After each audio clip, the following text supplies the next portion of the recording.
soluciones un poquito más cuantitativas respecto a la calificación de estos trabajos. Los trabajos de la clase 0, la corrección era bastante laxa y la vamos a ir ajustando un poquito más. Pero bueno, todavía estamos precalentando. Ya los trabajos que están entregando en estos días, supongo que las estaremos mirando con un poquitín más de rigor. Pero bueno. Bueno, vamos a charlar un poco de el tema de la clase de hoy, que es cómo obtener el módulo Young a partir de un método dinámico. Para esta actividad lo que tienen que tener medio siempre en la cabeza es el equivalente, o sea, acuérdense de o física 2 o el laboratorio 2 con el experimento de la cuerda vibrante. O sea, es un medio continuo que está oscilando. Puede ser, y recuerdan en el laboratorio 2 los elementos piezoeléctricos, los detectores de ultrasonido, etc. En la práctica del laboratorio 2 uno usaba un método forzado para obtener las frecuencias de oscilación normal. En el caso, digamos, uno lo que puede hacer también, en las sogas más difíciles, que bueno, pero es lo que uno hace también cuando toca una guitarra, es darle un impulso inicial y dejar que oscile libremente. Y de esa oscilación libre uno puede obtener un montón de información. En la cabeza uno tiene que tener un poco eso, y, o sea, lo que voy a hacer yo rápidamente, un paseíto por el formalismo de todo esto, pero la idea no es que, digamos, se enloquezcan tratando de seguir las ecuaciones, están acá más o menos claras eh, en la presentación, están mucho más claras y mejor escritas y con mucho más pausa en las referencias que les vamos a dar. Y tampoco es que los vamos a usar, digamos, intensivamente para resolver nada, pero después, o sea, dan un insight de por qué pasan las cosas que pasan. Así que déjenme compartir.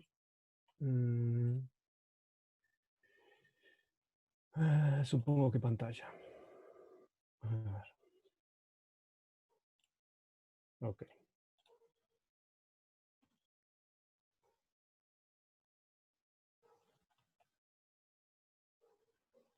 Cuando se digne. Ok. Bueno. Entonces, el análisis que uno podría hacer acá es el mismo con el que uno empieza, con el que arranca las oscilaciones de una cuerda en física 2 o en laboratorio 2, haciendo un análisis detallado de una sección del material. Acá, en vez de tener un elemento, un material de área, digamos, de sección despreciable, como era la soga, lo único que tenía uno era una densidad lineal, hay una sección. Y entonces en esa sección es un poco repetir ese principio de análisis que uno estaba haciendo, hizo la clase pasada, donde cuando uno lo flexiona aparece lo que se llama el momento flexor, y en este dibujo, por ejemplo, la parte de arriba se expande y la parte de abajo se comprime en esta sección. Bueno, y uno puede hacer un análisis equivalente y obtiene una ecuación de este tipo, donde tengo, que es es una ecuación, una especie de ecuación no es una ecuación de ondas por digamos, el grado de las derivadas, pero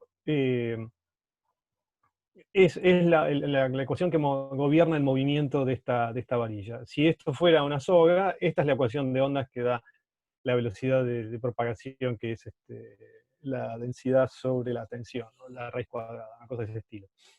Y en esta ecuación, que es más general, uno puede aplicarle una fuerza externa. Está representada por esto. Acá las cantidades que aparecen son las que ya habíamos dado vuelta la vez pasada. El módulo de Young, el momento de inercia seccional, que era el segundo momento de inercia, que es una característica geométrica, unidades de longitud a la cuarta, la densidad del material, o sea, la densidad en sí misma, masa por unidad de volumen, y el área de la sección de la barra. Esto está muy, muy bien explicado en este libro que está acá, que está como una de las referencias de la clase. Está ahí el link, sobre todo en el capítulo 8. De todas maneras, o sea, de nuevo, no hace falta eh, ponerse a darle vuelta mucho a las ecuaciones estas. Eh, ¿Qué es lo que ocurre? Si uno plantea una solución a variables separadas, o sea, de este tipo, o sea, una parte dependiente del tiempo y una parte dependiente de la posición, bueno, esto se puede separar y la relación homogénea, o sea, sin perturbación externa, se obtiene una relación de dispersión. Una relación entre la frecuencia la frecuencia espacial, si quiere, el vector de onda, la inversa de la longitud de onda. Ahora, fíjense que esto en una ecuación de ondas común, en la ecuación de ondas de la soga, era proporcional, era lineal. En este caso no. La velocidad de propagación, o sea, la velocidad si uno sabe que la velocidad de propagación de una perturbación en este medio es omega sobre k, en este caso esa velocidad es proporcional al k. O sea, cuanto esto más, no van a ser, lo que obtiene uno con esto es que los armónicos de estas cosas básicamente no están equiespaciados. Los armónicos, las frecuencias, las oscilaciones de este tipo de material. Y... tengo que salir de acá. Bueno, a esto lo que le vamos a hacer es agregarle las condiciones de contorno, que esto es un problema medio como en abstracto, y amortiguamiento. Las condiciones de contorno, bueno, las condiciones de contorno que tenemos nosotros, que son las mismas que se pueden imaginar porque nunca vieron el experimento, son las mismas que uno usó, o sea, el mismo sistema de sujeción de la barra que uno usó o dijo que estaba usando en la parte anterior. Un extremo amurado a la pared, o sea, donde yo no le permito flexionar, está como siempre en el extremo de la pared, está horizontal. Eso creo que aparece en la próxima, simplemente es cuestión de... En este sentido, o sea, está como clavado en la pared, si se quiere hay un gancho acá que no permite que esto se mueva en este sentido. Esto no puede hacer... ¡Uy! Perdón.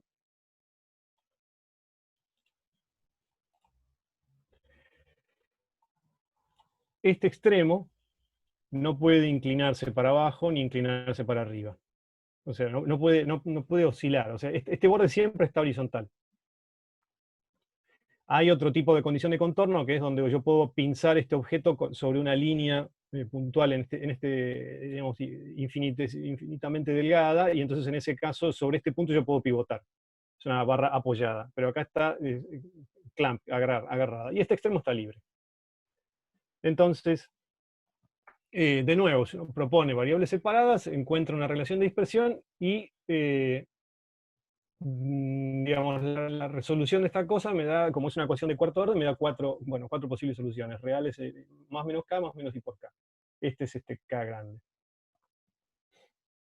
Y eso, o sea, si uno pasa digamos, si uno sabe que el k es el que está por acá, lo que, digamos, le dice eso es que hay una parte de la solución que son funciones armónicas, o sea, funciones trigonométricas comunes, y la otra son hiperbólicas. Esta es la solución más general del movimiento de la parte espacial, ¿no?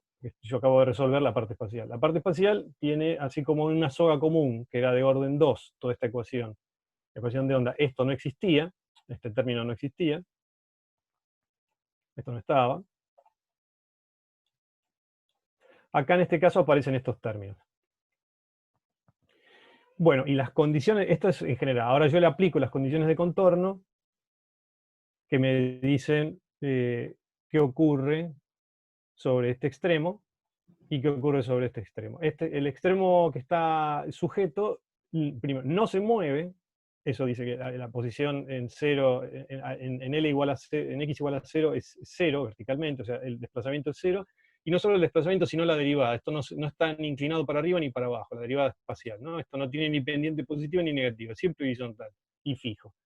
Y del otro lado, bueno, tengo que digamos, la derivada segunda, o sea, que es la flexión, y la derivada tercera de este extremo son 0. Esto o sea, se puede sacar de la, digamos, seguir un poco cómo es la cuenta. Esto lo que es el equivalente a un borde libre para esta condición. Lo que dice es que acá no hay flexión. Este extremo no va a estar o sea, la parte de arriba no está ni comprimida ni expandida. Si uno, digamos, imaginara que sigue el material para este lado.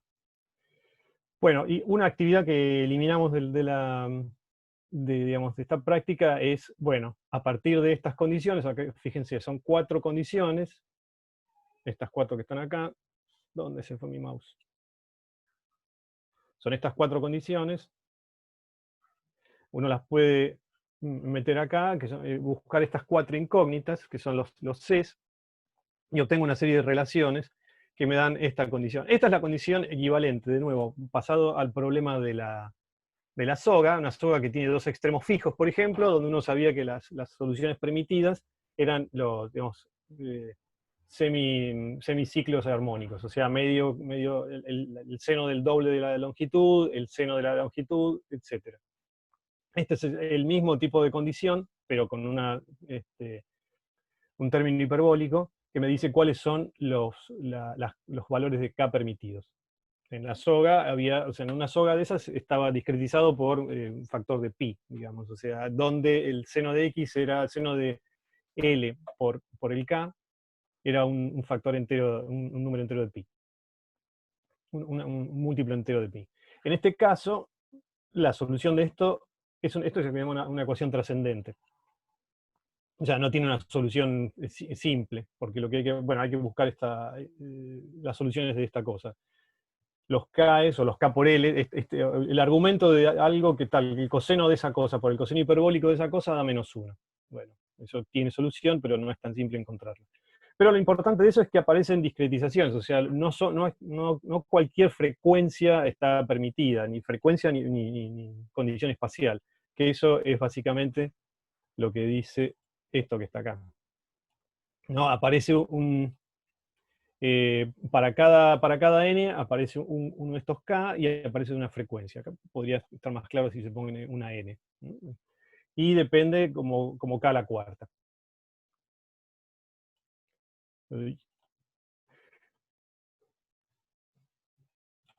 Entonces, en la solución, algunas de las primeras soluciones que se encuentran en forma numérica de esto son estas que están acá. Este sería como el modo fundamental de oscilación, es la condición donde el K, básicamente, esto lo que me dice que es K por L, yo me independizo, este número es independiente de la longitud de la barra. O sea, la barra tenga el largo que sea, las oscilaciones de una barra, del largo que yo elija, que tengan estas condiciones digamos, de contorno, van a ser tales que el K por la distancia, por la longitud de la barra va a ser este número. Si se quiere, si uno lo divide, o sea, uno puede decir que K1 es esto dividido la longitud, K2 es esto dividido la longitud. Entonces ahí aparece la longitud en este número. Bueno, de nuevo, estas son las mismas condiciones, y entonces la solución más general del problema es esta que está acá abajo. Ya tiene incluido esas condiciones. Esta es la expresión más general del movimiento espacial de esa barra. Bueno, y es una ecuación que no es tan fácil como un coseno de omega x, o sea, no es un coseno espacial, digamos, no son oscilaciones tan simples como las armónicas, pero se pueden graficar. O sea, esta es digamos, son los primeros modos. El modo 1, que correspondía a eso, fíjense que acá no hay ningún nodo, este es el extremo fijo de la barra, este es el extremo libre, y oscila entre estas dos posiciones. No tiene nodos, o sea, siempre está toda por arriba del eje o siempre por abajo. Lo que está haciendo esto esta es la amplitud de oscilación, ¿no? Eso, no sé si queda claro. La barrita, si yo lo pongo a oscilar libremente, esto va de acá para acá y oscila en este sentido. El segundo modo, que es el que, digamos, recuerden siempre la analogía con la soga, es el que tiene un nodo en el medio, que esto sería como si fuera una soga, sería un seno que hace esto.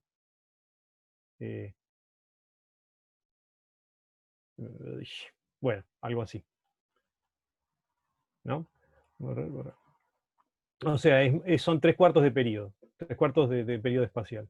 Y acá es una cosa parecida, pero deformada. Fíjense que siempre la condición sobre el extremo fijo es que está en 0 y que la derivada es 0, o sea que esto, no hay oscilación acá, y en algún momento se cruzan.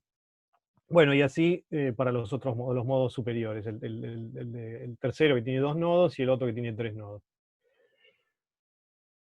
Bueno.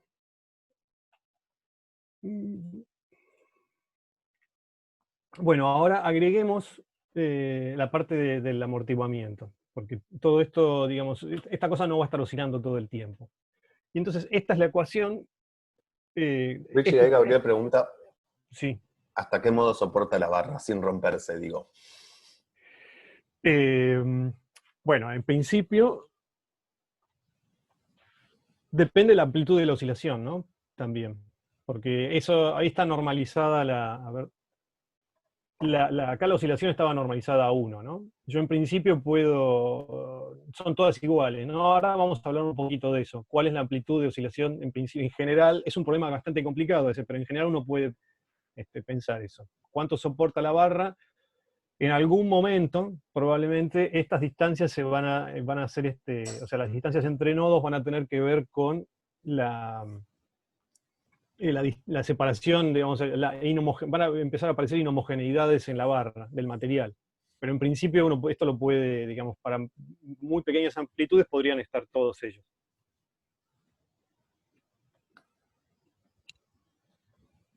Entonces, yendo a esta expresión... Igual me parece, estaba pensando, realmente, más allá de hasta sin romperse, la barra debe tener un cutoff a frecuencias muy altas.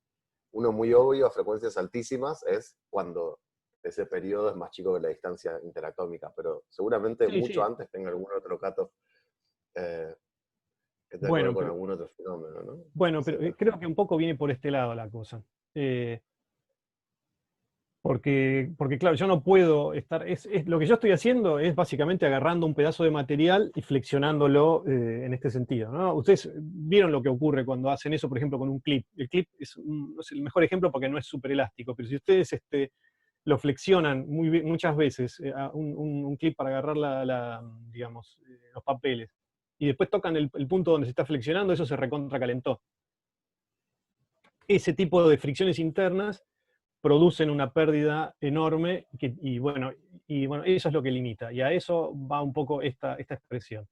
Miren un poco la fórmula esta que está acá. Este término lo acabamos de ver, o sea, la ecuación que acabamos de ver es esta misma. Es lo que estaba antes. La derivada cuarta espacial con el módulo de Young y el momento de inercia y la parte temporal.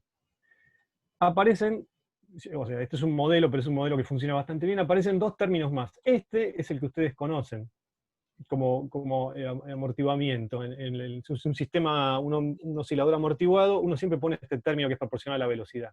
Es lo que se llama amortiguamiento viscoso. En este caso sería tratar de meter esta varilla y hacerla oscilar en un medio denso. Qué sé yo. Bueno, eventualmente el aire también es denso para ciertas velocidades, pero no parece que el aire influya mucho si uno pone un poco de aceite. Pero está este otro término, que es un término bastante complicado, que tiene una derivada cuarta de la posición, o sea, es una derivada quinta de esto, acoplada entre el tiempo y la posición. Esto es lo que se llama amortiguamiento estructural, y que está causado por fuerzas internas del material. Y este es el término que en general, o sea, es el que disipa, que digamos, es el que genera el calentamiento de una cosa que yo estoy haciendo oscilar en una forma muy fuerte. Y tiene una derivada cuarta de la posición, o sea que esto cuanto más...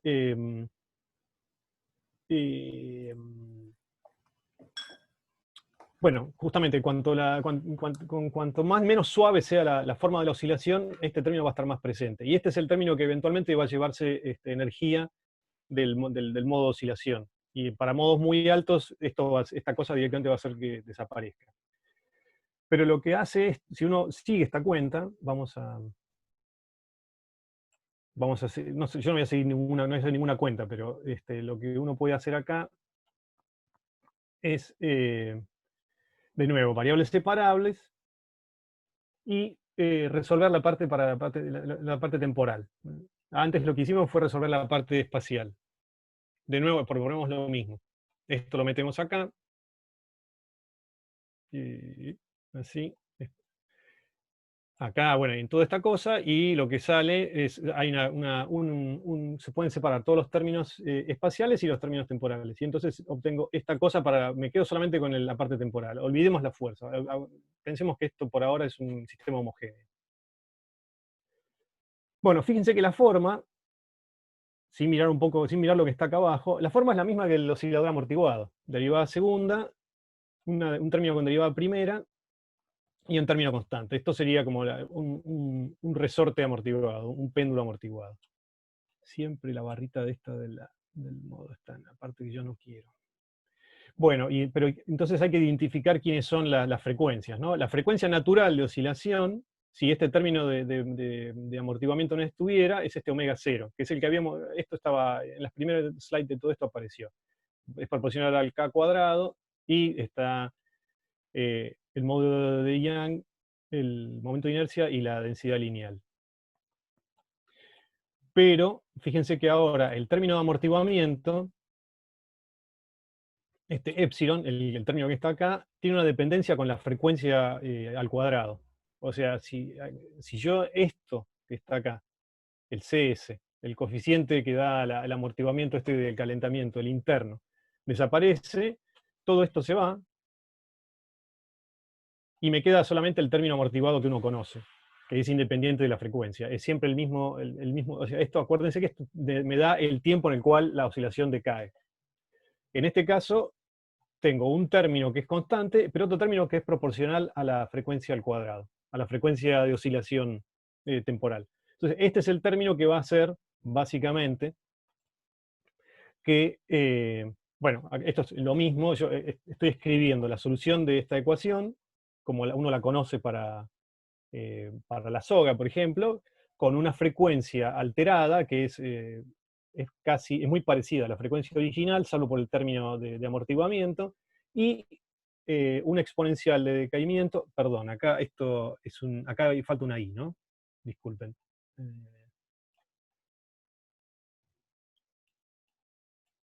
¿No? O si no, o coseno, si quieren simplificarlo. Esta es la parte oscilatoria, y esta es la parte de decaimiento amortiguada. ¿No? Acá esto, digamos, bueno, esto está grabado ahora, después igual yo lo voy a corregir. Pero la parte de amortiguamiento, que es una exponencial de decaimiento, digamos, con el exponente real, bueno, es así, ingenuamente es un número, pero ese número depende de la frecuencia al cuadrado. O sea, cuanto más alto sea el modo de oscilación, más grande va a ser este número. O sea, que más chico va a ser el tiempo digamos, en el cual este modo está vivo, digamos, va a decaer. Esa es la conclusión de todo esto. Perdón, una pregunta. Sí. Esto aplica entonces para modos en singular. Quiere decir que si yo tengo una oscilación que comparte varios modos, que es una superposición de varios modos, los modos se van muriendo de a poco. Exactamente, eso está exacto. Eso es lo que está acá en este recuadro. Ahora, todo esto era otro problema separado, ¿no? No estoy tratando los dos problemas al mismo tiempo. Hasta acá era la barra oscilando, y bueno, lo que veo es que a medida que yo la hago oscilar con frecuencia más alta, esta cosa se atenúa más rápido. Ahora agregamos las condiciones de contorno digamos, del subproblema anterior, y entonces para cada frecuencia normal, o sea, las frecuencias están cuantificadas, ¿no? Con la n. Entonces, el modo fundamental en esta situación amortiguada va a tener una frecuencia de oscilación que es ligeramente parecida al modo, digamos, fundamental sin amortiguamiento, pero alterada por esto. Y el siguiente, el segundo, el n igual a 2, n igual a 3, va a tener la misma expresión, la misma forma. ¿Qué cambia? Bueno, el epsilon. El epsilon cambia con n. En el caso de la soga no cambiaba con n, era un número constante. Y la expresión es esta que está acá. Y esto es básicamente, si ustedes se fijan en la guía, es esencialmente la expresión que está en la guía, con un poco más de detalle.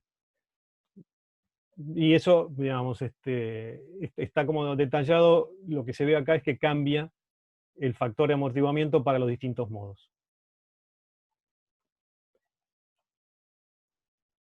Bueno, entonces, como resumen de todo esto, es una serie de preguntas. Ahí me quedó esa cosa ahí dibujada. tenemos estos, por ejemplo, estos 4 modos. El primero, el segundo, el tercero y el cuarto. Digamos, las preguntas son, bueno, las vamos a dar vuelta. ¿Todos se atenúan a la misma velocidad? Eso acabamos de ver que no. Cuanto más alta es la frecuencia espacial, y por lo tanto la frecuencia, digamos, de oscilación, más, o sea, el término de disipación interna es más grande y esta cosa se aplaca más rápido. Ahora, ¿qué pasa si yo, por ejemplo, está bien, son oscilaciones libres? El método de generarlas es pegarle un golpe al sistema, meterle un impulso en energía y tratar de ver qué es lo que ocurre. Ahora, ¿todas oscilan de entrada con la misma amplitud?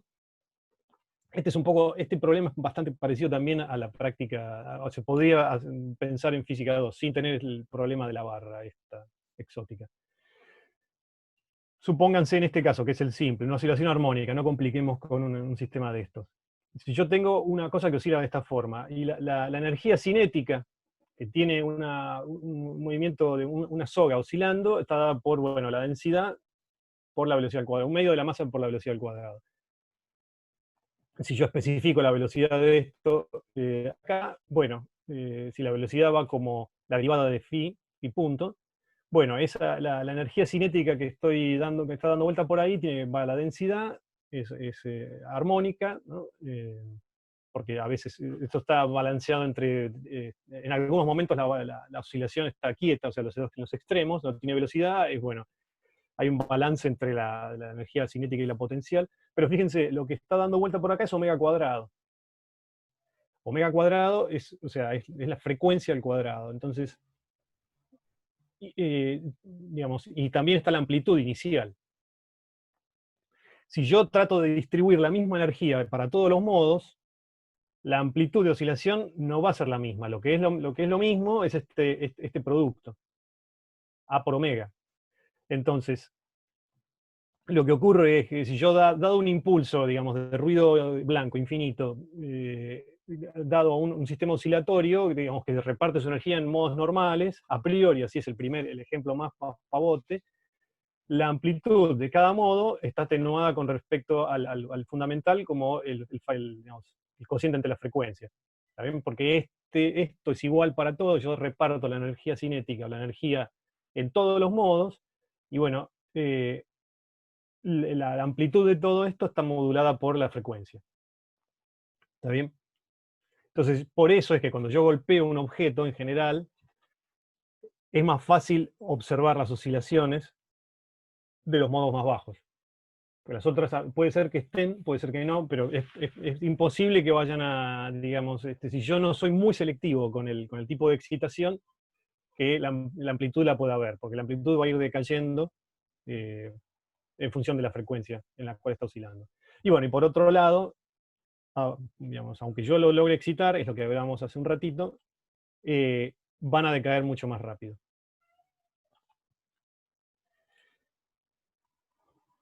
Bueno, y entonces esta es la actividad esta que se llama 3.2. La 3.1 vamos a dejarla de lado, no la hagan. O sea, ustedes van a arrancar numerando en 2. Entonces lo que se pide es que estimar el rango de frecuencias se espera que oscile el modo fundamental de las barras que se usan en el método estático. Son las mismas barras de antes, creo que son un poquito más delgadas, los diámetros no están bien, más o menos. Y acá están estos números. Y lo que hay que hacer, obviamente, bueno, es dada o sea, usar la aproximación más simple para el primer modo, para el modo fundamental, de una barra que tiene 30 centímetros de largo, este diámetro, bueno, y con esta densidad uno puede calcular la densidad lineal. En todas las cuentas que estaban en las hojas anteriores, lo que aparece, en la primera, creo que en la primera eso se define, aparece ρL. ρL es la densidad lineal, que es directamente es masa por unidad de longitud, que esto es ρ por A. A es la sección, ¿no? A sale de acá. Es la sección de la barra. ¿Está bien? Bueno, esto les va a dar una idea de dónde está oscilando. Si yo hago este experimento, los datos digamos, experimentales que les vamos a presentar a ustedes, digamos, tienen que ver con eso. Entonces, es lo que uno haría en el laboratorio, antes de arrancar el experimento, ¿no? bueno, yo voy a hacer oscilar esta barra y voy a tratar de registrar la oscilación con algún método. ¿Qué método? ¿Qué me sirve? Digamos, bueno, no sé de qué instrumento me va a servir si no sé en qué rango está oscilando esto, si oscila en los kilohertz, en las décimas de hertz o las centenas de hertz. Entonces esta cuenta es como un primer orden de magnitud de dónde están más o menos las frecuencias de oscilación de esta barra. Y después, bueno, pueden pensar qué instrumentos se pueden usar. De todas maneras, yo ahora después les vamos a contar cómo se hacen estos experimentos. No, estamos bien, estamos bien. 11 y 10. Bueno, lo que iba a mostrarles ahora es un ejemplo o sea, un poco de repaso de transformada de Fourier. Unidimensional, en este caso. No vamos a hacer la complicación que hicimos en la primera parte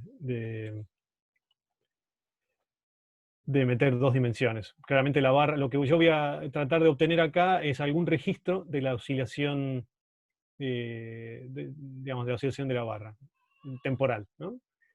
Y de la amplitud de la oscilación. Entonces, eso es una serie, lo que se llama una serie temporal, es amplitud en función del tiempo. Esto no lo quiero compartir. Escape. Ahí vamos. Fuera barra.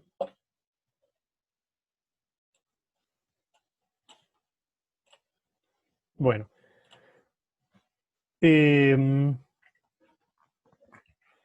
Yo acá, bueno, obviamente, yo soy de la escuela de MATLAB y lo que tengo acá es armado un programita que lo único que hace es calcula un poco transformadas de Fourier. Yo creo que, Cristian, ¿estás Cristian todavía por acá? No, se fue. Ok. Pero hay en el repositorio ahí de la nube hay un esquema muy simple, un programita muy simple en Python que hace esencialmente lo mismo. Bueno, y Nico también, ¿no? Bien, lo único que hace falta, o sea, las instrucciones para armar para invocar a la fórmula, la expresión, la cuenta que hace una transformada de Fourier rápida en Python, bueno, algunos la conocen porque algo practicaron en la primera parte, pero son equivalentes, y eso es lo que está en el ejemplo que está hecho en Python de esto. Lo que yo quería mostrarles un poco es algunas características de la transformada de Fourier, sin ir o sea, lo que estoy haciendo son varios ejemplos con siempre las mismas fórmulas. Digamos. No hay mucha vuelta. O sea, lo complicado, si se quiere, o sea, el detalle de esto no está en cómo usar estas expresiones que son fáciles, pero ver cuáles son los efectos. Entonces, este programita está por ahí en la página disponible. Y les decía, hay un ejemplo, hay un equivalente más básico en Python, pero la idea no es traducirlo completo, sino ver un poco qué es lo que se puede hacer. Bueno, arranco con una señal artificial. No tengo una señal numérica por ahora, no quiero tener una señal numérica, entonces me defino una cantidad de muestras, o sea, 2 a la 15 es un montón, es una tira muy larga, y me genera un vector de tiempos con eso. Y fabrico una señal de voltaje o lo que sea que tenga esta forma. Fíjense, esto son la suma de dos funciones armónicas, una que está, o sea, con frecuencias bastante cercanas, 45 Hz y 51. Y una tiene la amplitud de la mitad de la otra. Es eso. Ahora, bueno, esa es como yo arranqué eso. Ahora, supongamos que esa no es la serie en realidad que yo tengo. Yo, digamos, capturé, eso es el fenómeno, eso es lo que está ocurriendo, pero, digamos, yo soy capaz de capturar un pedacito más chico que eso. O sea, lo que hago es quedarme con una sección de eso. Porque, por ejemplo, qué sé yo, la memoria de mi equipo no le da, o yo no soy capaz de capturar tantos puntos. Entonces, elijo para hacer la transformada de Fourier o para hacer la operación que yo quiero, un pedazo más chico de eso. Me quedo con un pedacito. Arranco en 1 y me quedo con, en vez de 32.000, me quedo con... ¿por qué puse eso? 500 datos. O sea, una serie me selecciono un pedacito de 500 muestras de eso. No más que eso. Eso es lo que estoy haciendo acá. Esta parte que viene ahora obviémosla por el momento. No importa. Y bueno. Hola, figura 121.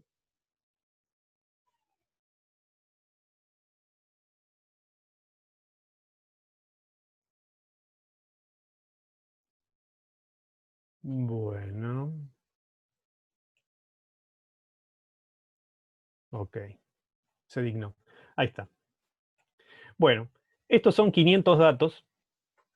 500 puntos de la serie esa larga que yo armé al principio de esa señal. Y lo que, bueno, se ve, ¿no? Se ve una modulación. Esta modulación tiene que ver con que estoy sumando, que no llega el contraste a cero, que estoy sumando dos frecuencias medio parecidas, 45 y 51 Hz. Bueno, entonces calculemos ahora la transformada de Fourier.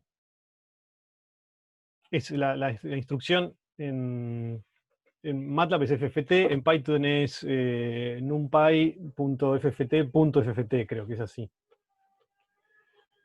Y elijo el vector, esto, ignorémoslo, acá no estoy multiplicando por nada, o sea, quiero calcular la transformada de Fourier del vector más chico, o sea, entre 1 y 512, no toda la serie que calculé originalmente, sino el pedacito este que les acabo de mostrar en pantalla, o sea, solo esto, y divido por 2 a la n, la cantidad de muestras que tengo, que esto es para normalizar. Bueno, y después calculo el valor absoluto de eso. Bueno, como siempre, la transformada de Fourier me da un vector, sin unidades, digamos. No sé, tengo que armarme el vector de frecuencias. El vector de frecuencias,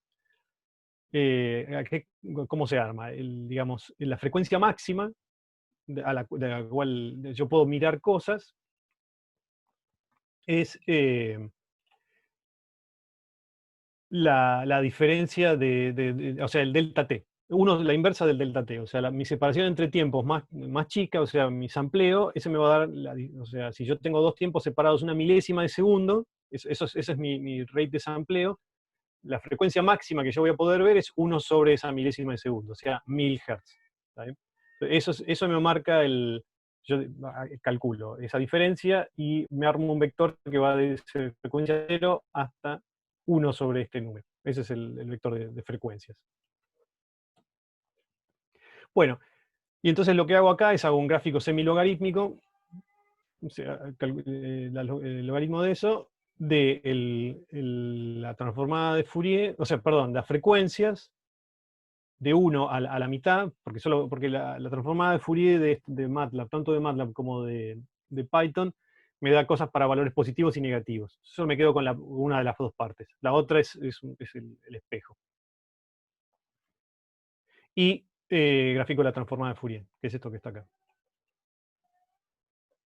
Bueno, acá está. Bueno, y fíjense que están más o menos las cosas que yo quería. Voy a subir. Esta era la función que yo estaba tratando, o sea, mis datos eran esto, era una función armónica en frecuencia 45, si me da bolilla esto,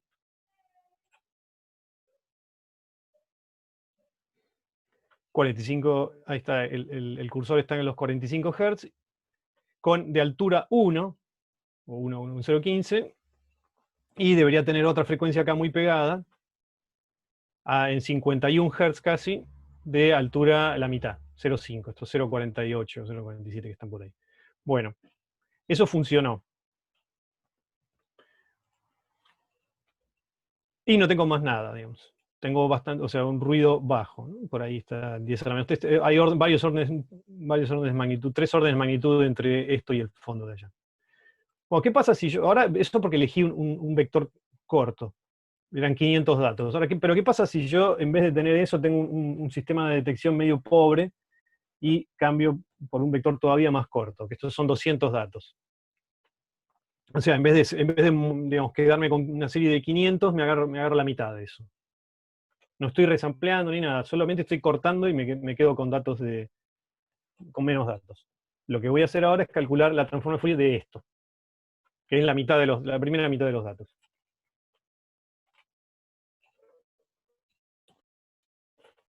Bueno, hice exactamente lo mismo de antes, ejecuté. Y lo que ocurrió acá es que, bueno, ya la cantidad de datos que tengo, o sea, la resolución en frecuencia que tengo, no me alcanza para ver los dos picos.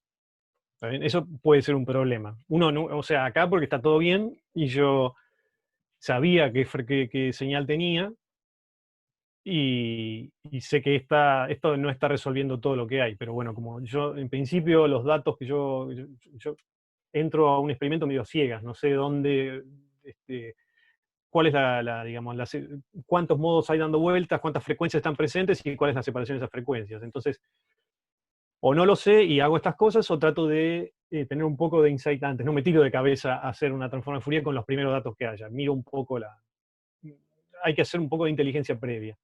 ¿Bien? Vamos a ir a otro problemita. Acá funcionó todo muy bien porque estos números son enteros. Volvamos al principio. Esta es mi señal. 0,45, 0,51. Y la frecuencia espacial es, para los tiempos, fíjense, el vector de tiempo está separado 10 a la menos 3. ¿Qué pasa si yo en vez de poner esa señal pongo una cosa un poco más...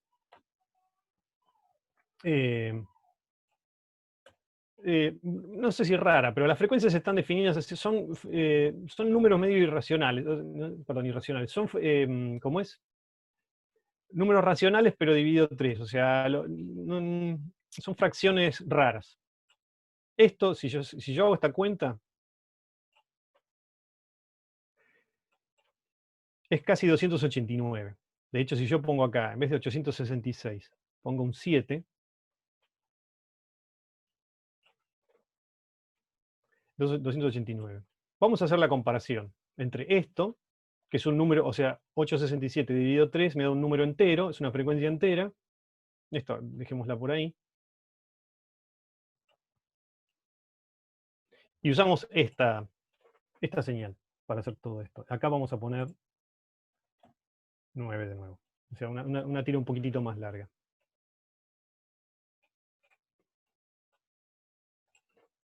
Ufa.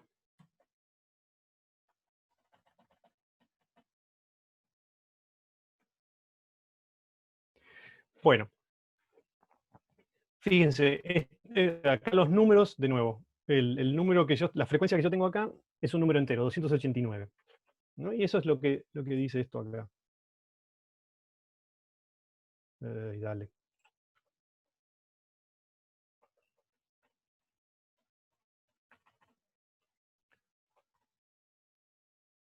Bueno, no sé por qué no me lo muestra el punto de más arriba, pero no me lo muestra. Pero son 289 Hz, eso que está ahí. Ahora, lo que es interesante es, fíjense el fondo que tengo. Esto, o sea, el máximo está en 1,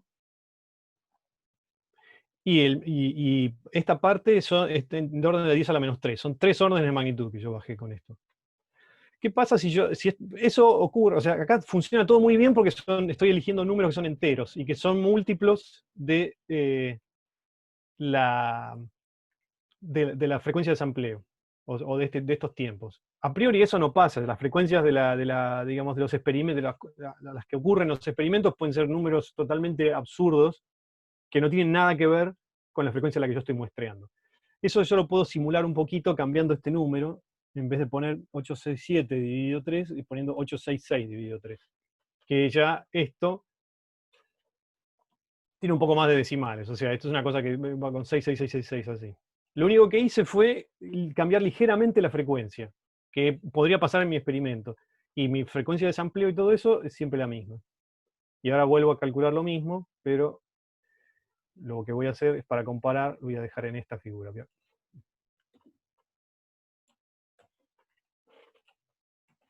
Armo otra figura al lado que tenga eso.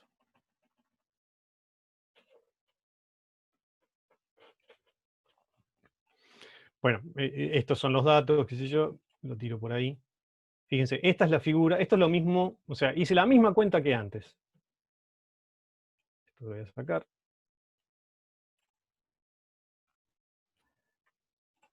Bueno, lo pongo acá. La frecuencia está ligeramente corrida, no son 297, sino que está corrido 0,33 para un lado.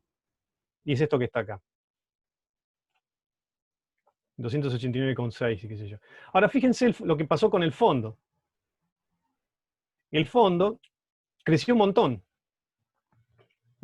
O sea, la señal era prácticamente la misma. Pero en vez de tener 5 por 10 a la menos 4 de fondo, tengo acá un orden de magnitud más. Esto se fue para arriba, esta curva. Bueno, eso pasa, bueno, porque, digamos, este que está acá es un caso muy particular. Es un caso donde yo estoy sampleando a un múltiplo, a un submúltiplo de la frecuencia digamos, de la señal. Que eso no pasa nunca, salvo en estos ejemplos que yo estoy poniendo, donde pongo números enteros en todos lados. La realidad es que las cosas pasan de esta forma. Entonces, hay unas ciertas herramientas como para, bueno, evitar, yo no voy a hacer que baje mucho esto, pero puedo ver otros features. Presten atención acá. Yo, en este cosito que estaba acá, vuelvo a la señal. La señal era esta. Tengo el seno de 866, o sea, de esta cosa armónica, y tengo con una amplitud mucho más chica, 0.33 por 10 a la menos 2, algo que está en esta frecuencia, que es, ¿cuánto es? Casi 250 Hz. Eso siempre estuvo. En este caso, en el caso donde las frecuencias eran enteras, bueno, está ahí. Acá lo veo, 250 Hz. ¿No? Pero tiene una amplitud que es del orden de, sobre el fondo, está bastante más abajo, es 0.002 con respecto a 1. O sea, es 2 milésimos. Ahora, ¿qué pasa si eso ocurre en un experimento, en una situación un poco más realista, donde la frecuencia principal, la que tiene más amplitud, no es un múltiplo de la frecuencia de sampleo, las que yo estoy usando para calcular, para obtener datos? Eso es lo más parecido a eso, es este caso. Fíjense que acá o sea, pasa desapercibido. Todo esto está súper limpio porque también sigue siendo numérico y muy limpio, pero yo sigo teniendo esto acá, pero ya ni lo veo. Apenas, si lo puedo adivinar de alguna forma, ahí. Pero esto claramente se estaría borrado con el ruido. Para eso aparecen estas herramientas que se llama el ventaneo. Me anda por acá. Yo les dije, ignoren esto, dije, puse ventanas. Lo que yo estoy multiplicando, y para calcular la transformada de Fourier, o sea, lo estoy graficando también acá, ¿no? Pero calculo la transformada de Fourier no de la señal, sino de la señal por esta ventana, multiplicada punto a punto por esta cosa. Siempre lo estuve multiplicando, pero lo que estoy multiplicando hasta ahora es unos, todos unos, o sea que no cambia nada. Pero bueno, hay una serie de herramientas que sirven para, o sea, modulan la señal que yo estoy tomando para hacer la transformada de Fourier, que aunque parezca exótico, me pueden bajar el ruido o, digamos, identificar más fuertemente dónde están los máximos, estos máximos que están en frecuencias no muy cercanas, pero con mucha diferencia de amplitud. Hay muchísima teoría sobre esto, y uno puede ir a leer FFT windowing en Wikipedia y arrancar. La idea no es esa, pero contarles un poco. Entonces, hagamos este ejemplo de nuevo, con estos números, y yo ahora en vez de multiplicar por unos, lo que voy a hacer es multiplicar por una cosa que se llama flat top. Pero no es flat top en el sentido de la parte de dominio temporal, sino en el espectral. Entonces, veamos que, o sea, vamos a ver cómo se ve la señal que yo, a lo que yo le voy a aplicar la transformada de Fourier. ¿Ok? Antes la amplitud era un 1 acá, y todas oscilaciones. Y ahora lo multipliqué por algo que le da esta forma temporal. Lo moduló de una forma medio salvaje. En vez de tener toda una cosa plana de unos hasta acá arriba, o sea, oscilaciones en toda la pantalla, la deformó casi completamente. Uno diría, bueno, ¿y esto qué? ¿Esto funciona? ¿Para qué funciona? Bueno, lo que da esto es mayor capacidad de detección de bordes en las transformadas de Fourier. Yo acabo de hacer esto, ahora entonces calculemos la transformada de Fourier con ese factor omega. Y eso, vamos a hacer otra figura para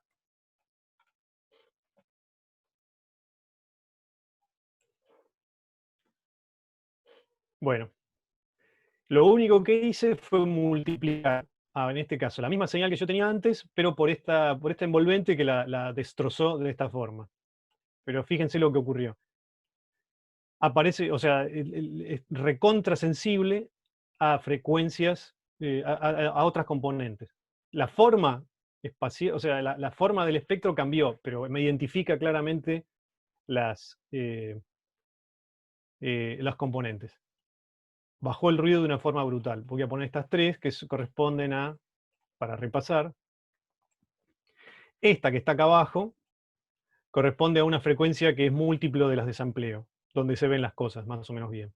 Esta, ligeramente corrida, donde el ruido de fondo aumentó un montón, y esta misma, esta lo único que estoy haciendo la transformación de Fourier de la misma señal, pero con un ventaneo, con una modulación temporal, que me da, en vez de toda la amplitud completa de unos, o sea, una oscilación que va de 1 a -1 desde el principio hasta el fin de la señal, la multiplicó por una cosa que me genera esto.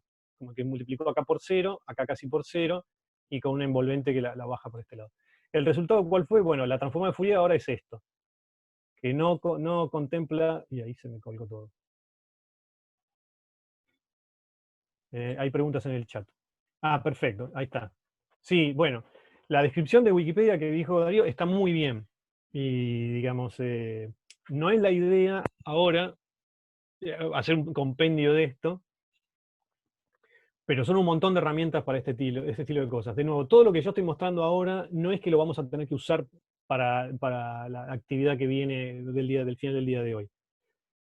Pero es una oportunidad buenísima para presentar estas cosas. Al que le interese, o sea, si alguno se acuerda después cuando está haciendo algún experimento y qué sé yo, y tiene como frecuencias, o sea, componentes, hay una componente gigantesca de frecuencia que le bloquea, que le tapa todo lo que tiene en el espectro, que es lo que quiere ver, que es mucho más chico que alguna cosa dominante. Bueno, estas ventanas ayudan. Fíjense, acá aparecieron. Qué miedo. Ah, no, acá estoy. Tengo la frecuencia original en los 287,6, que era eso, 289. O sea, el precio, ¿cuál es? Que me ensancha el pico. El pico ahora no está tan claro como en este caso, o como en este caso, disculpen. ¿Está bien? No está tan claro como acá, o sea, está mucho menos definido. Pero bueno, si tengo algo que está suficientemente lejos, lo puedo ver perfectamente. Acá tengo el otro pico que estaba en 250, tres órdenes de magnitud más abajo en amplitud. ¿Está bien? Esa es una de las ventanas. Hay otras con las cuales ustedes, si quieren, pueden jugar. Las voy a pasar un poco por alto, porque son básicamente las más clásicas. Y en la referencia que puso ahí Darío en el chat, está bastante explicada. Bueno, pasamos a otro problema de las transformadas de Fourier. Una de las cosas que va a pasar es que ustedes los datos no los van a tener con precisión infinita o casi infinita comparada con la de las mediciones que tiene la salida de doble precisión de MATLAB. Todos los datos que vengan de un instrumento van a venir de un digitalizador que va a tener, con suerte, 16 bits de salida u 8 bits. Entonces, eso va a tener un efecto. Acá en este caso está ejemplificado, es exactamente el mismo ejemplo de antes, dos frecuencias separadas, estos 45, uno a 45 Hz y 51. Y lo que pasa acá es que de mi señal viene de un conversor, o sea, analógico digital, que tiene 8 bits y va entre -2 y +2. Entonces tengo, o sea, toda esta señal hermosa que acabo de generar acá, la voy a, como si se quiere, arruinar con discretizándola en 256 niveles, con los 8 bits. Eso es lo que está acá, básicamente. Divido módulo 255, es una cuenta nomás, lo único que quiero contarles es que esta expresión que está acá es la señal original, pero pasada por ese filtro que me digitaliza, que me discretiza un poco la señal. Bueno, en esta figura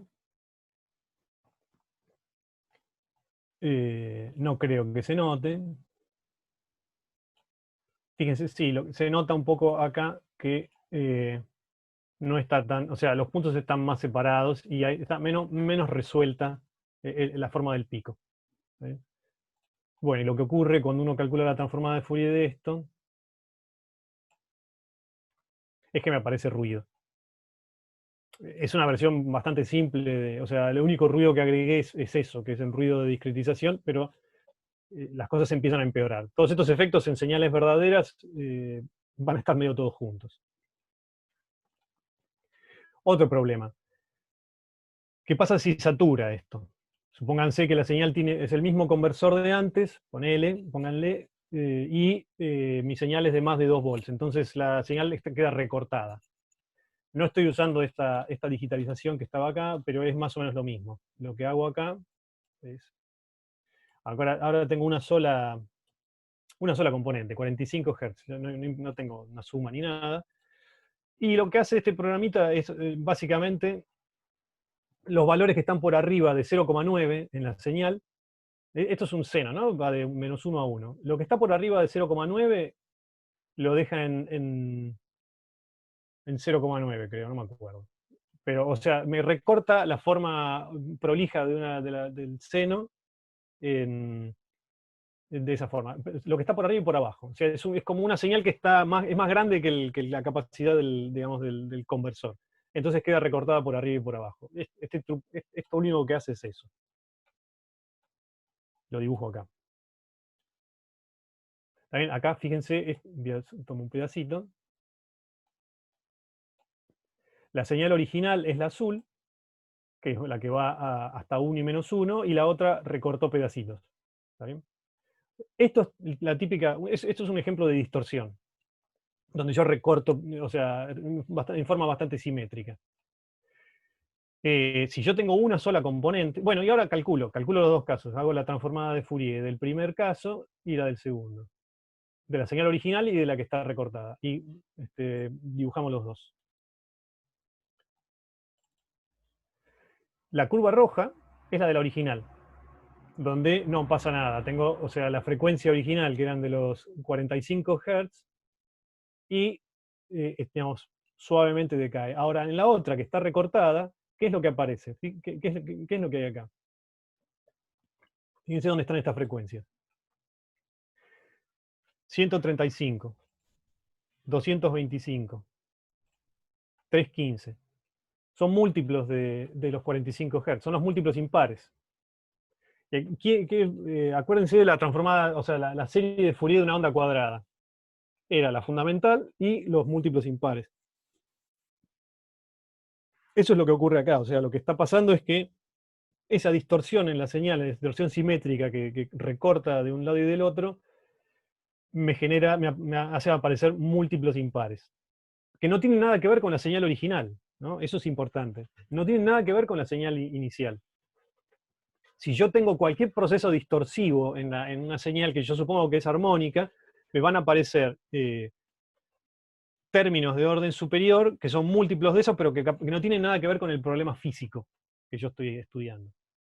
Por ejemplo, vamos a ir al caso. Supónganse, vieron que lo que estábamos charlando hace un rato, de las frecuencias de oscilación de la barra esta de la barra del material.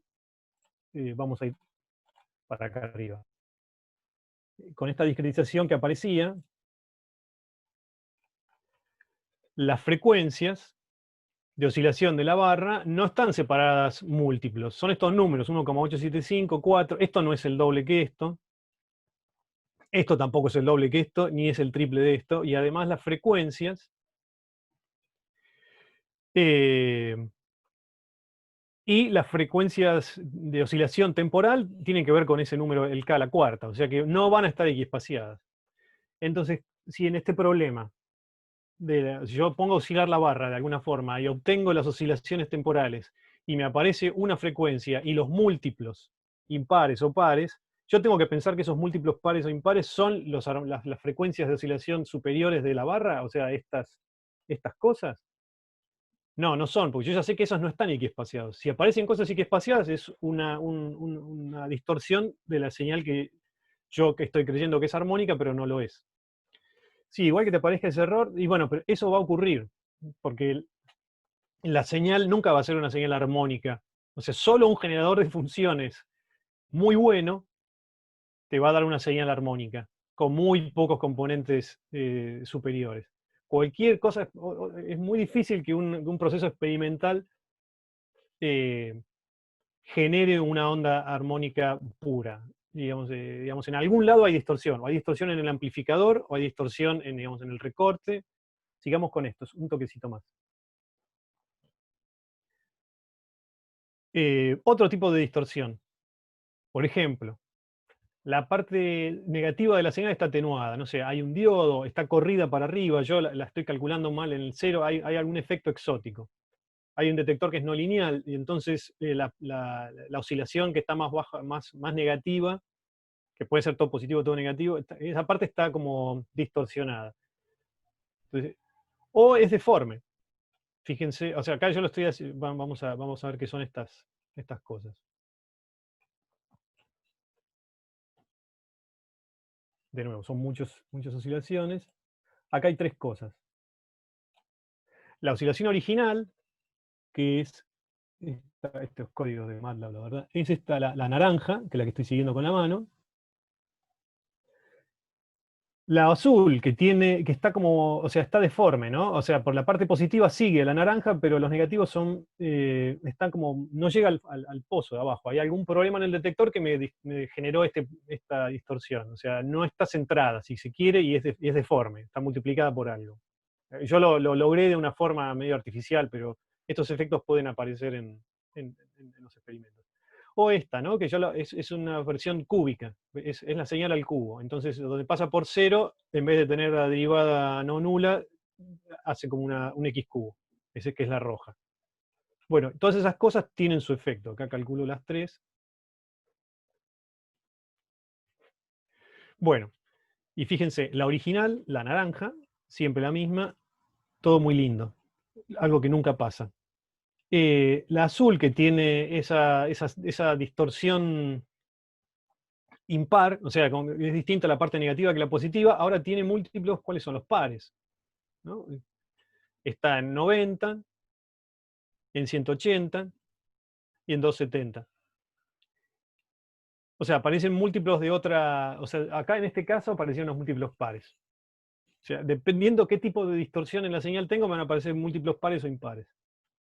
Y la otra, la que estaba como multiplicada o sea, estaba distorsionada en el cubo, era simétrica, pero tenía una componente medio exótica ahí, me aparece con cosas o sea, con una componente fuerte en la frecuencia, en el triple de frecuencia. Bueno, eso son un montón de ejemplos, porque yo cuando arranqué con esto, yo, digamos, un poco sabía por dónde venía la mano, pero no estaba seguro de cada distorsión a la señal le va a agregar componentes espurias. Y eso hay que tenerlo en cuenta porque no son cosas que bueno, puede ser que le interesen, pero no tienen que ver con el proceso físico que origina la señal, sino con algo que está en el medio. Y el otro problema, que es un problema clásico, es el aliasing, ¿no? O sea, yo puedo calcular la transformada de Fourier de algo siempre y cuando, si yo sé que la frecuencia está en algún rango, voy a tener que samplear la señal a una frecuencia más alta que eso. Fíjense, acá la señal tiene el orden de 125 Hz, y yo voy a samplear esto, bueno, 1 sobre esto.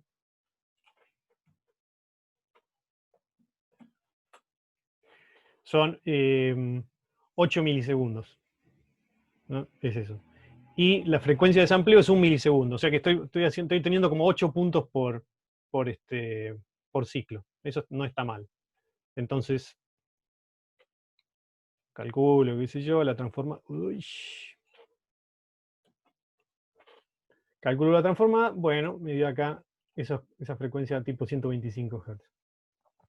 Ahora, ¿qué pasa si yo la pifio y en vez de medir a esta frecuencia de repetición, o sea, esta frecuencia de sampleo, bajo un orden de magnitud? En vez de medir cada 1 milisegundo, mido cada 10 milisegundos. Ahora, acuérdense que la señal, el periodo eran 8 milisegundos.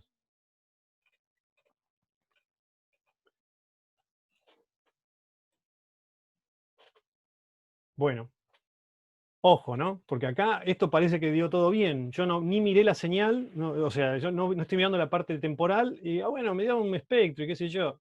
Pero fíjese dónde está clavado el espectro. Está clavado en 25 Hz, que no tiene nada que ver con la frecuencia original. Eso es porque estoy tomando un punto, un poco más de un punto por periodo. Y entonces la señal que estoy reconstruyendo no tiene nada que ver con la original. Estoy tomando, de un periodo estoy tomando un punto que está digamos, casi en el borde, o sea, estoy sampleando la señal mal. Entonces hay que tener cuidado con eso.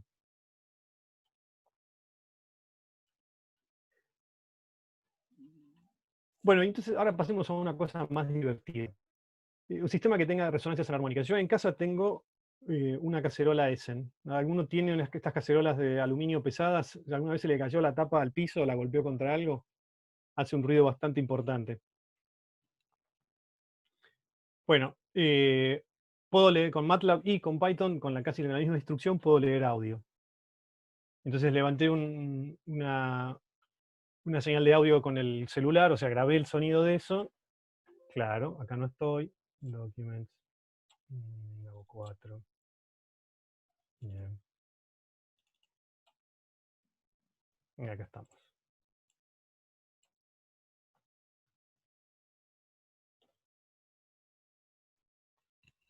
¿Se escuchará esto? MATLAB también lo puede...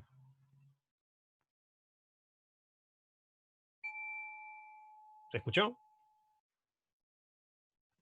Se escuchó, sí. Ok, genial.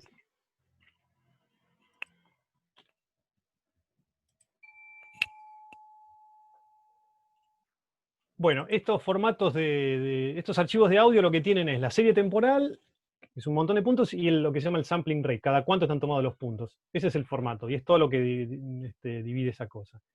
Y lo podemos graficar. Hacemos un vector que tenga el largo del vector, o sea, la cantidad de puntos dividido la frecuencia de sampleo. Eso es el tiempo del experimento. Y lo graficamos. Bueno, ahí está. Esta es la salida de audio de esto que acabamos de escuchar. Realmente, el sampleo son los 44 kHz. Entonces, fíjense que si yo trato de... O sea, cada oscilación acústica está bastante bien resuelta. Tengo un montón de puntos por ciclo. O sea que en ese sentido estamos bárbaros. Bueno, y ahora lo que puedo hacer es hacer una transformada de Fourier de esto y ver cuáles son los modos que andan dando vuelta por acá. Bueno, y es esto que está acá. El modo fundamental es bueno, básicamente el del sonido, que son esos 856 Hz. Esa es la frecuencia que uno escucha, pero también hay otras componentes. Lo que pasa es que estas componentes están órdenes de magnitud más abajo, ¿no? Son bastante más bajas. Sin embargo, uno tiene que tener en cuenta que la respuesta del oído humano es logarítmica. Entonces estas cosas uno las escucha. Por eso, digamos, hay tanta riqueza en los sonidos. Bueno, esta es esto se parece un poco, si se quieren, a los datos que uno va a tomar, ¿no? Uno va a pegarle a una varilla que no va a sonar en una frecuencia acústica, es un poco más abajo, pero tiene un comportamiento oscilatorio, como este que está... ¿usé la misma figura? No, perdón, acá, esto. Tiene una componente oscilatoria y decae, de alguna forma. Bueno, y de acá yo voy a querer extraer las frecuencias. ¿Está bien? Una cosa que pasa es que no siempre todo el espectro uno está presente durante todo el evento. Yo puedo tener, digamos, eso uno lo sé, digamos, si yo me quedo escuchando por la ventana, un auto primero y después una moto. Si yo tomo o sea, los 2 minutos del tiempo ese, y hago una transformación de Fourier, voy a encontrar componentes acústicas de esas dos cosas. Pero en el tiempo van a estar una primero y otra después. La transformada de Fourier se saca de encima el tiempo y lo que me muestra es las componentes de frecuencia de todo ese evento. Entonces, una forma de ver ese efecto es hacer lo que se llama un sonograma. También si googlean sonograma y ese tipo de cosas, hay un montón de herramientas para hacer eso ya directamente, pero esencialmente lo que consiste es en lo siguiente. Pierdo un poco de resolución temporal y espectral, o sea, sacrifico un poco de las dos, pero tomo de a pedacitos. Tomo la señal de a pedacitos en el tiempo. Entonces hago primero la transformada de Fourier no sé, el primer segundo, después del segundo, del tercer segundo y así. Y las voy poniendo una al lado de la otra. Entonces, lo que voy a tener es cada transformada de Fourier del tiempo me va a dar me va a dar las componentes espectrales de ese tiempo. Y si yo acumulo en otro eje el tiempo, me va a mostrar cómo evoluciona ese tiempo, ese sonido. Eso es simpático y se puede hacer, o sea, no es tan difícil. Lo que voy a hacer acá es eso, que es dividir el tiempo total del experimento en 100 intervalitos y calcular, bueno, esto es más o menos fácil de seguir. Es cortar el tiempo en un montón de intervalos y pueden estar superpuestos unos con otros. No hace falta que estén como no solapados, o sea que cuando arranca uno termina el otro. Yo puedo hacer uno de 1000 puntos que arranque en 0, otro de 1000 puntos que arranque en 500, otro de 1000 puntos que arranque en 1000, y entonces lo voy solapando, y hay como un poco más de continuidad. Eso está hecho acá. Y lo que hago es para cada uno de esos intervalos de tiempo calcular una transformada de Fourier. La resolución espectral va a ser un poco porque voy a tener que el conjunto, pero a lo mejor me sirve. Y eso es esto que voy a hacer andar acá. Bueno, ¿cómo se interpreta este gráfico? En el eje horizontal, abajo, tengo frecuencias. Es el mismo eje que este, que va de 0, acá va de 0 a 20 kHz. Yo lo recorté un poquito, me quedé con el pedazo que va de... están todas estas barritas en el medio, disculpen. A 5000. Entonces, esencialmente sería acá. Este espectro. ¿Está bien? Eso es de acá hasta acá. Y ahora, en el eje vertical, es el tiempo, o sea, lo que pongo es el tiempo, digamos, del sonograma al cual estoy, o sea, cuáles son los tiempos de la tirita que estoy tomando. Entonces, fíjense que vamos a traer el otro dibujo y lo ponemos en este rincón, lo vamos a hacer chiquitito. Por acá. Acá el tiempo, fíjense que en el tiempo de esta figura, primero no pasa nada, hay como medio segundo en el cual puse a grabar y no le pegué a la tapa de la cacerola, que son esto que está por acá. O sea, en este sentido avanza el tiempo. Acá está el golpe, donde hay un montón, está todo iluminado, se ve que hay un espectro bastante blanco de frecuencias, y lo que empieza a dominar fundamentalmente es esta frecuencia, que es la fundamental, que está en los 850 Hz.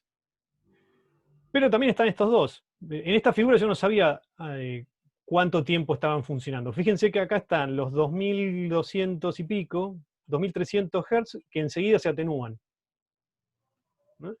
Y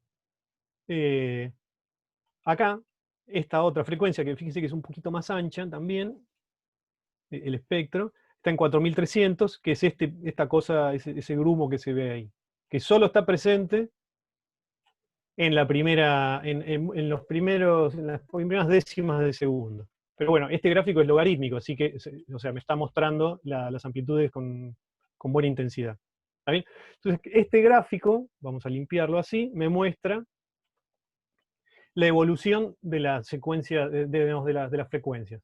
¿Bien? Tengo mucho tiempo, es lo que más tarda en decaer, el fundamental, y después están estas frecuencias superiores, que no son ni ahí múltiplos. O sea, si esto está en 850, el doble debería estar en 1700, y así. Estas frecuencias están corridas, pero porque digamos, la geometría del objeto se parece a una campana, es eso. Entonces, si uno quisiera ver cuáles son los modos, tendría que hacer un estudio bastante complicado. Si fuera una campana de verdad, eso ya está hecho, porque las campanas son instrumentos, y entonces uno puede ver cuáles son los modos de oscilación de una campana. Pero bueno, estos son los de esta etapa. Bueno, y hay otro ejemplo acá que es con un xilofón, que es exactamente lo mismo, pero lo vamos a dejar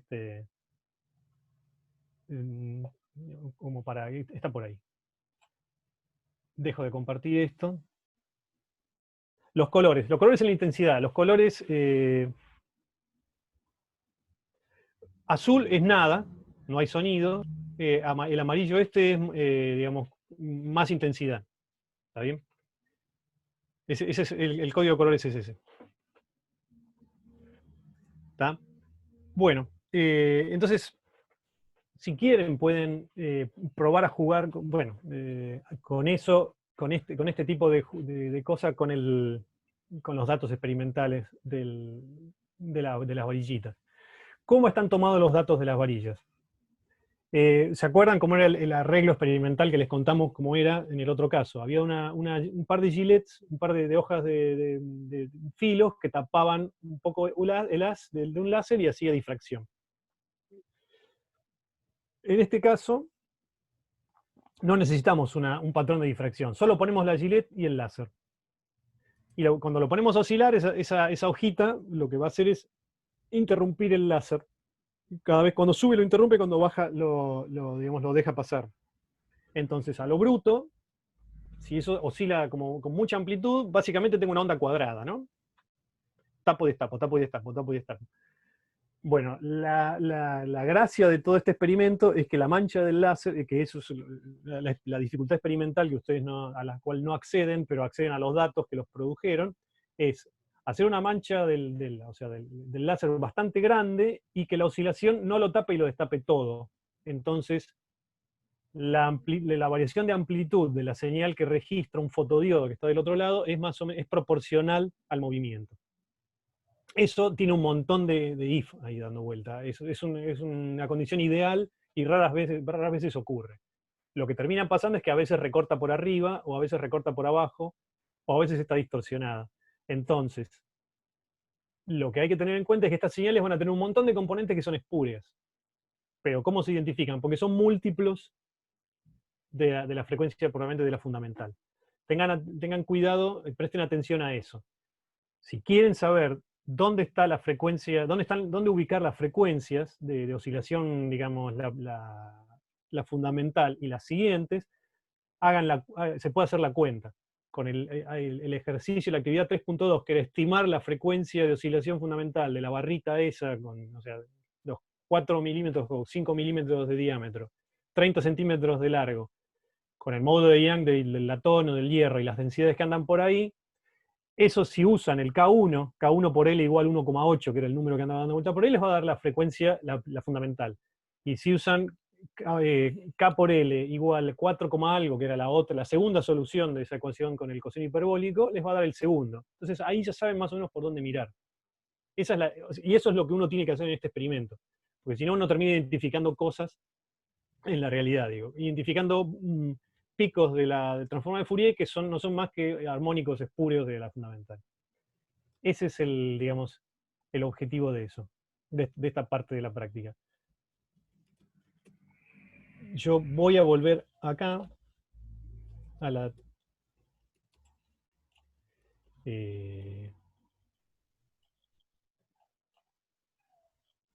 comparto. En la... en la práctica hay dos actividades. ¿Estoy compartiendo esto? Sí.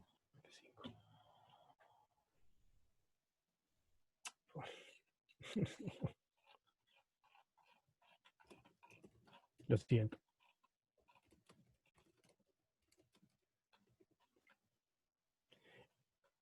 Bueno, hay una actividad adicional que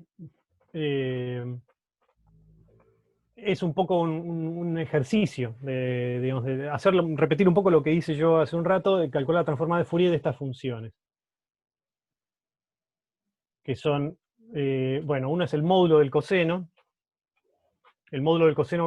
con una componente continua, agregada, y el módulo del coseno al cuadrado con esa componente. Con la frecuencia de esta que sea 45 Hz, que era más o menos la que está en el ejemplo que yo estuve mostrando. Bueno, entonces para eso tienen que generarse un vector de tiempos que sea capaz de samplear con buena precisión esta frecuencia, y mirar un poco, charlar un poco qué pasa con estos tres casos. Y si quieren, pueden hacer lo mismo. Hay un ejemplo de la oscilación de la barra esta de Modigliani que está simulada. Esto no es un dato experimental, sino que está armada medio agregando ruido. Si quieren, pueden practicar un poco con esto. Así, haciendo el mismo análisis que hicieron con esto, con esta parte. Esto es todo como preparativo para analizar los datos experimentales. Lo que tienen es una serie de datos para el latón, y que básicamente acá no hay un parámetro que esté cambiando. Son 4 o 3 repeticiones del mismo experimento. Algunas funcionaron mejor, otras funcionaron peor. En algunas se excita mejor o aparece más claramente el segundo modo, y en otras no. Pero todas son el mismo experimento, golpear la barra y ver cómo oscila. Y en un caso las de latón y en otro caso los de acero, en un descriptor.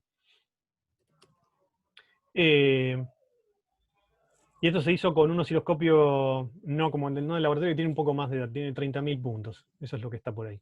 Bueno, y la idea es esa, es que traten de estimar el coeficiente de amortiguamiento, que lo da el tiempo de decaimiento de las señales. O sea, obviamente en este caso son todas cosas, órdenes de magnitud les estamos pidiendo. Los coeficientes de amortiguamiento uno los va a poder mirar un poco, grosso modo. Será un segundo, será el orden de las décimas de segundo, ese estilo de cosas. No pedimos que hagan un ajuste ni nada, que tengan, digamos, si van a hacer un ajuste que sea medido casi a ojo, pero que sean capaces de dar un orden de magnitud de cuánto tarda, cuál es el tiempo característico de estos modos en decaer, en desaparecer. Sí se puede calcular, a partir de del modo fundamental, se puede calcular el módulo Young y compararlo con el método estático. Y la idea es charlar un poco sobre qué es lo que se ve en cada una de esas transformadas de Fourier. O sea, cuando hagan la transformada de Fourier de alguna de ellas, de esas señales, son cosas que tienen muy ricas en componentes, porque bueno, justamente porque hay efectos experimentales que, digamos, exceden al mero proceso físico de mover la varilla. Entonces, si quieren comentar un poco sobre eso, estamos. Bueno, y eso es todo lo que tenía que decir ahora yo. Como siempre, todo esto contestamos el viernes, el lunes, esta vez vamos a tener clase y todo, pero esa es la última actividad, digamos, grande de esta práctica del módulo Young.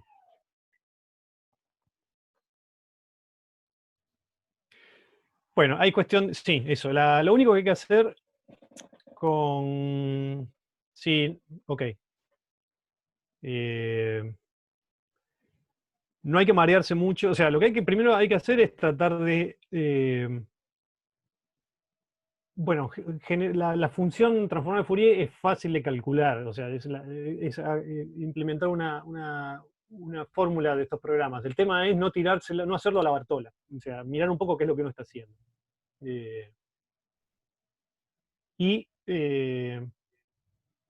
Tener un poco de idea previa de qué es lo que uno va a mirar. O sea, uno puede, por ejemplo, antes de hacer la transformada de Fourier, mirar la señal temporal, la serie temporal, ¿no?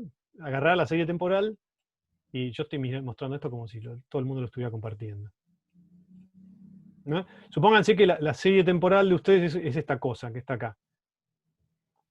Bueno, es esto, y bueno, acá entonces, obviamente, en este caso uno va a tener que identificar alguna frecuencia espacial, una frecuencia temporal.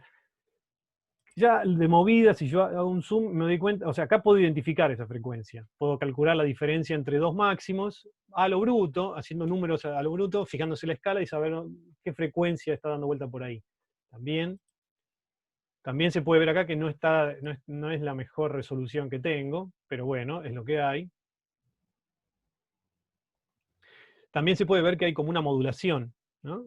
Esto algo me quiere decir que hay algún par de... No hay una única frecuencia, no es un tono puro, porque si no esto sería plano.